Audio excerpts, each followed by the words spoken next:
What if we told you some motorcycles from the 1950s could still leave modern bikes in the dust? These machines were built with real steel, real soul, and performance that still makes jaws drop. Today, we're going back to an era when motorcycles meant business. They are legends from the 50s, and they aren't just museum pieces. They still destroy modern bikes in ways that matter. Now, there's one engineering trick these 50s bikes use that modern manufacturers refuse to do anymore.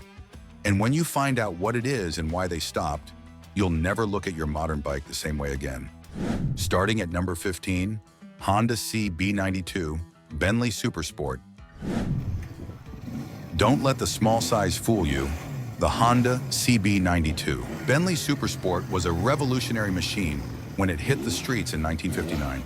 This was Honda's bold statement to the world, a declaration that they could build a light, fast, and beautifully engineered motorcycle that could run with the big boys. And they absolutely did. Powered by a twin-cylinder, 125 cubic centimeter engine, this little monster could scream up to 10,000 RPM, unheard of at the time. It made around 11 horsepower, which might not sound like much until you realize it weighed just 230 pounds. That's an incredible power-to-weight ratio for a lightweight bike of its day. With a 4-speed transmission, electric start, and twin leading shoe front drum brakes, the Benley wasn't just fast, it was advanced. The suspension was smooth, the frame was tight, and the whole bike felt like it was built by watchmakers.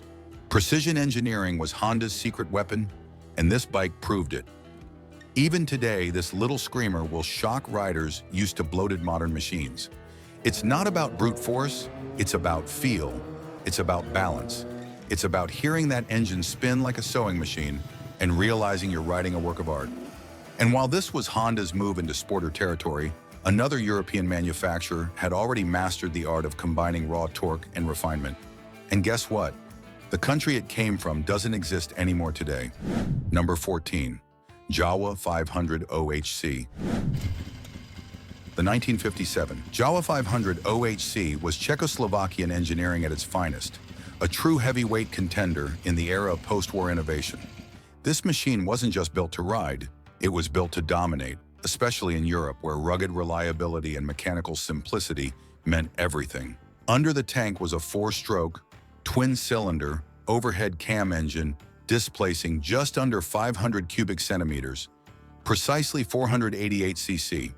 It churned out an impressive 27 horsepower, enough to propel the bike to speeds of over 85 miles per hour, making it one of the fastest Eastern Bloc motorcycles of its time. This wasn't just speed for show. The 500 OHC had the build to back it up. With a robust double cradle frame, telescopic front forks, and twin rear shocks, the ride quality was smooth even on the roughest roads. And unlike many Western bikes, this Jawa featured a unique integrated engine and gearbox design, simple to maintain, tough as nails, and deceptively modern.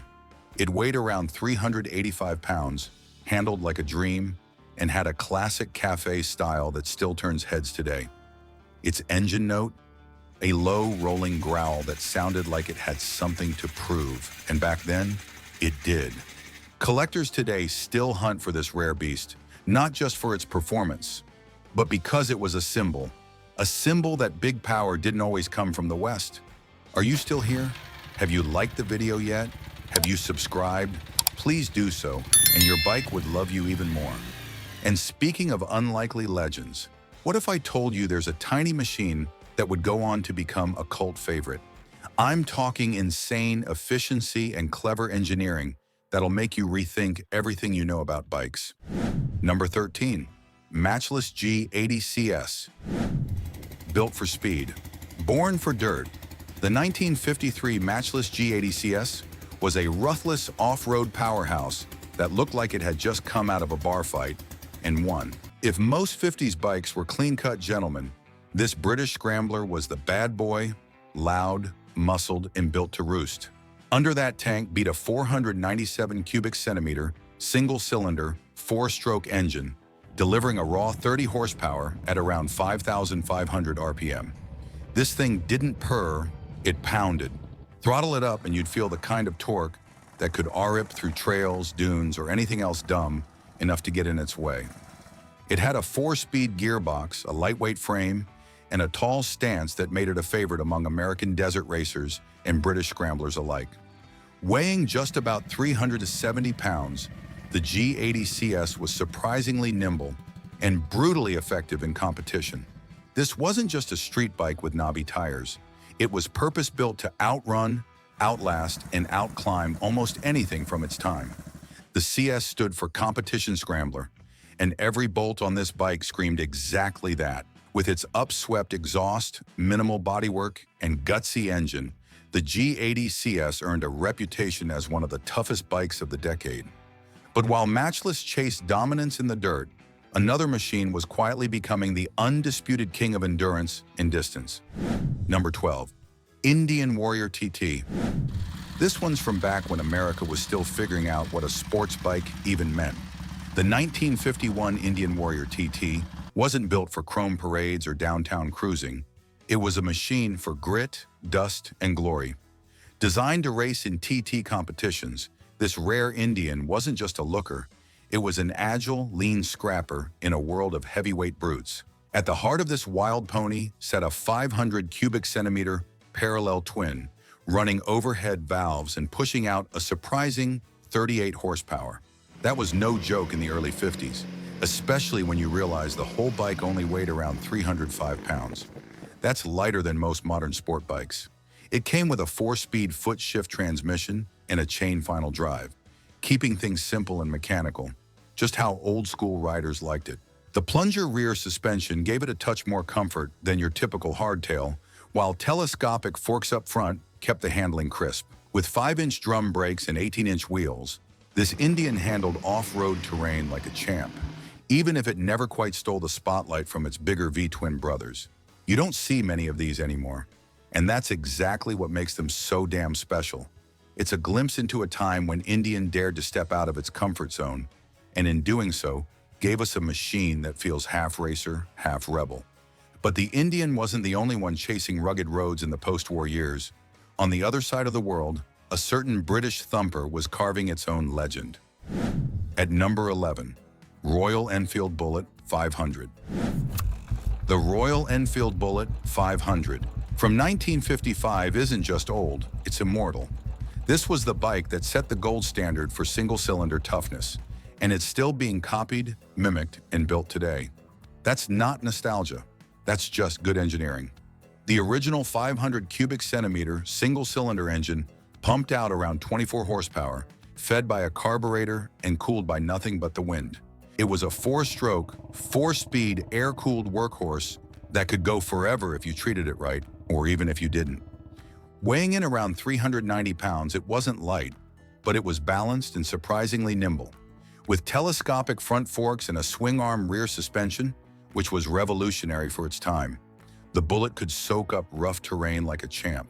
The twin shocks in the rear became a design staple, and riders instantly fell in love with the comfort on long rides. It rode on 19-inch wheels, stopped with drum brakes, and had that iconic thump, thump, thump soundtrack that made other bikes sound like they were whispering. And let's not ignore the styling. Those teardrop tanks, chrome-lined fenders, and that chunky saddle made it look like something out of a war film. Today, this is one of the few bikes from the 50s that still has a direct descendant in showrooms. But back in 1955, this thing was a rebel in polished boots, and the kind of bike you could ride into the wild and come back. And just across the channel in Germany, there was a very different kind of beast, built for precision. It's our number 10, the 1955 BMW R69. This is the motorcycle you expect when you think German precision. The 1955 BMW R69 was engineered for riders who wanted smoothness and reliability with impressive performance. Built with legendary precision, this BMW still feels as modern as it is classic.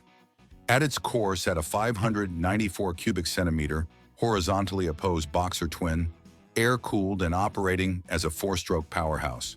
At about 35 horsepower at 6,800 RPM, it delivered surprisingly brisk acceleration. With a ridiculously stable center of gravity, thanks to the flat layout, this bike handled curves with confidence other bikes could only dream about. Its top speed hovered around 108 to 110 miles per hour, a figure that stunned riders at the time and still impresses today. The transmission was a 4-speed, foot-shifted gearbox feeding a clean, quiet shaft drive instead of a chain, an engineering choice that prioritized low maintenance and lasting precision. Despite its formidable performance, the R69 weighed in at approximately 445 pounds wet, not light but balanced and predictable. Suspension consisted of Earls-type telescopic front forks and a swing-arm plunger rear, giving it rideability far beyond most of its contemporaries. Brakes were drum-style, a dual leading shoe unit up front and a matching drum at the rear, wrapped in 18-inch wheels. Fuel capacity was a generous 4.4 US gallons, enough for long cross-country rides without constant stops, even in the 50s. The R69 wasn't just a marvel of design, it was a revelation in ride quality, smoothness, and German engineering dominance. I hope you're enjoying the video. But trust me, we're just getting warmed up. If you think these bikes are cool, wait until you see what's coming next. Hit that like button if you're ready for more, and subscribe so you don't miss the craziest one yet. Number 9, 1955, Vincent Black Prince. Imagine cruising to work in a suit without getting filthy. That was the vision behind the 1955 Vincent Black Prince, a muscular, fully enclosed touring machine born from the legendary Black Shadow, but cloaked in fiberglass for unmatched comfort and style. Under the graceful bodywork sat a 998 cubic centimeters, 50-degree V-twin OHV engine, delivering around 55 horsepower at 5,700 RPM. That power plant was capable of about 120 miles per hour top speed, still staggering in the mid-50s. Fuel for the long ride? A generous 4.22 US gallons tucked neatly behind that elegant bodywork. This machine wasn't about outright aggression, it was about refinement that commanded respect. Riders dubbed it a two-wheeled Bentley for good reason. But while the Prince offered sealed luxury, a particular bike stripped things right back to raw power. Number 8, 1954 NSU MAX. The 1954 NSU Max was the embodiment of German efficiency, small but undeniably capable. With its 247 cubic centimeter single-cylinder OHC engine, this bike was a lesson in compact power. It produced around 17 horsepower at 6,500 RPM, which may not sound earth-shattering, but on a lightweight frame, it felt sprightly and precise.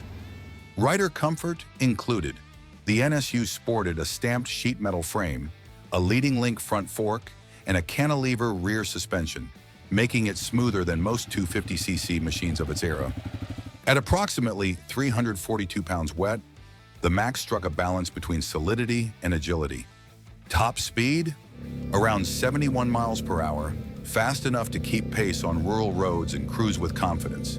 The transmission was a 4-speed gearbox feeding a chain final drive, simple, reliable, and every bit mechanical in spirit. Brakes were basic but effective, typical 6-inch drums front and rear. Fuel capacity sat at roughly 3.1 to 3.7 US gallons, depending on the variant. That meant a serious day-long range, even by mid-50s standards. This wasn't a bike built for show, it was built to endure. And for riders sick of constant maintenance or hefty toolkits, the Max was a breath of fresh air. You got moderate power, OHC sophistication, and suspension with real cobblestone smoothing potential, all wrapped in a lightweight, no-nonsense package. The NSU may be good, but it cannot be compared to another absolute legend. Number 7, Veliset Venom. When you think of a classic British motorcycle that could actually back up its attitude, the Veliset Venom stands tall. Produced from the late 50s to the early 70s, the Venom was a true road racer in civilian clothes. Underneath its modest silhouette was a 500 cubic centimeter single-cylinder engine, push-rod operated, air-cooled, and ready to roar. It produced around 34 horsepower at 6,200 RPM, meaning it could rip past 100 miles per hour, a claim few bikes of its era could back up. It wasn't just fast, it was respected. It featured a robust 4-speed transmission, a chain final drive, and a dry weight of around 412 pounds. That might sound hefty, but the slim design and low center of gravity made it feel nimble in the twisties. The fuel tank held about 4 gallons, enough to cover serious miles before a refill. Suspension was conventional. Telescopic forks up front, swing arm with twin shocks in the rear. The brakes, 7-inch drums, front and rear, not mind-bending by modern standards, but adequate for the time. What really set the Venom apart was its record-setting pedigree. In 1961, a factory-prepared Venom became the first motorcycle to average over 100 miles per hour for 24 hours straight at Montlhéry in France. That record stood unmatched by any other single-cylinder machine. The Veliset Venom was not for beginners. It was for riders who craved character, British bark, and the thrill of being slightly over the edge at full throttle. And yet, even with its high-rev heroics, the Venom wasn't the only Brit with bite. Another took things a step further, with racing roots, spine-tingling sound, and a legacy that still gives modern riders goosebumps. It's the number 6 of our list, the Moto Guy Celindri V8. This wasn't just innovation, this was defying logic. The 1955 Moto Guy Celindri, aka the V8, was a Grand Prix racer born 50 years too early, packing 8 cylinders into just under 500 cubic centimeters. It was intended to dominate race fields by sheer engineering audacity. At the center of this beast was a 499 cubic centimeter, liquid-cooled V8, arranged at a 90-degree bank, sporting dual overhead camshafts, 16 valves, and 8 20mm Dell'Orto carburetors, one for each cylinder. That engine delivered a staggering 78 horsepower at 12,000 RPM, later pushed to 79 horsepower at 12,500 RPM in final development. Top speed estimates went as high as 178 miles per hour, with record runs verified at 171 miles per hour, shattering expectations for the era. Despite its tornado of power, it weighed a mere 326 pounds dry, thanks to lightweight alloy streamlining and compact packaging. The chassis was a double-cradle tubular frame with leading link front forks, swing arm rear suspension, and drum brakes all around. Race spec simplicity befitting its era. Number 5. BSA Goldstar DBD34. If there was ever a motorcycle that perfectly captured the spirit of post-war British engineering, it's the 1958 BSA Goldstar DBD34. This wasn't just a bike, it was a legend on 2 wheels, built for speed, for style, and for the riders who weren't afraid of a little grit under their nails. At the heart of the DBD34 lies a 4-stroke, air-cooled, single-cylinder engine displacing 500 cc. This monster could put out nearly 40 horsepower, depending on tuning. And yes, back in the 50s, that was enough to blow the doors off most of the competition. With a top speed inching past 110 miles per hour, this thing didn't just look fast, it was fast. Weighing around 380 pounds dry, the DBD34 was light, nimble, and meant to be ridden hard. It featured a 4-speed gearbox, a tuned megaphone exhaust, and a GP Amal carburetor that gave razor-sharp throttle response, if you knew how to handle it. Everything about this bike screamed racing. From the rear set pegs and clip-on bars to the hand-polished alloy fuel tank, it was a machine built for cafe racers and clubman competitors. It took skill, it took guts, and it rewarded both with every roar down the straight. This isn't just a machine you collect, it's one you respect. Ride it today and it'll still turn heads and make your palms sweat. There's nothing quite like the bark of that big single-cylinder engine on a cool morning ride. Number 4, 1952 Triumph Thunderbird 6T. Back in 1952, Triumph dropped a bombshell. A machine so bold, so smooth, and so powerful that it caught the eyes of riders and outlaws alike. This was the Triumph Thunderbird 6T, a true road king before Harley ever got the name. The Thunderbird 6T came with a parallel twin engine, displacing 650 cubic centimeters. It churned out around 34 horsepower, pushing this steel beast to a top speed just over 100 miles per hour. That might not sound wild today, but in the early 50s, that was flat-out reckless. It even landed a starring role in the movie The Wild One, ridden by Marlon Brando. That wasn't just a cameo. That was an iconic marriage between speed and rebellion. It had a 4-speed transmission, telescopic front forks, and a hardtail-looking frame that still offered rear suspension, giving you that vintage aesthetic without breaking your back. With drum brakes front and rear, and a dry weight just under 400 pounds, the Thunderbird wasn't just about looks. It was built to ride and ride hard. The Thunderbird 6T also marked Triumph's commitment to the American market.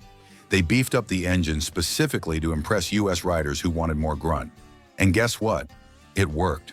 The 6T sold like crazy and helped build the foundation for Triumph's dominance through the 60s. Even today, this machine turns heads. It's elegant, mechanical, and full of character.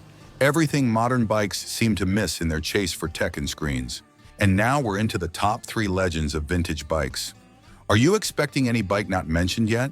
I'm curious to hear your guesses in the comments below. And if you're loving this countdown, show some love with a like and subscribe for more legendary bike content. Number 3, Harley-Davidson Sportster XL. In 1957, Harley-Davidson changed the rules of the game. The very first Sportster, the XL, didn't just arrive quietly. It rumbled in with a snarl, ready to compete with the British bikes that had been dominating American streets. This wasn't your grandpa's cruiser. It was lean, fast, and raw. It was the beginning of something big. Underneath that steel skin sat the all-new Ironhead V-twin, displacing 883 cubic centimeters. This air-cooled beast made 40 horsepower and pushed the bike to a top speed of around 100 miles per hour. With its 4-speed transmission and chain-final drive, it delivered punchy acceleration, especially in the low end, where torque was king. This machine weighed just under 500 pounds dry, giving it a surprisingly agile profile. The dual shock rear suspension and telescopic front forks made for a smooth ride. But let's be honest, you didn't buy this bike for comfort. You bought it for attitude, for rebellion, for that all-American thump that echoed through small towns and city streets alike.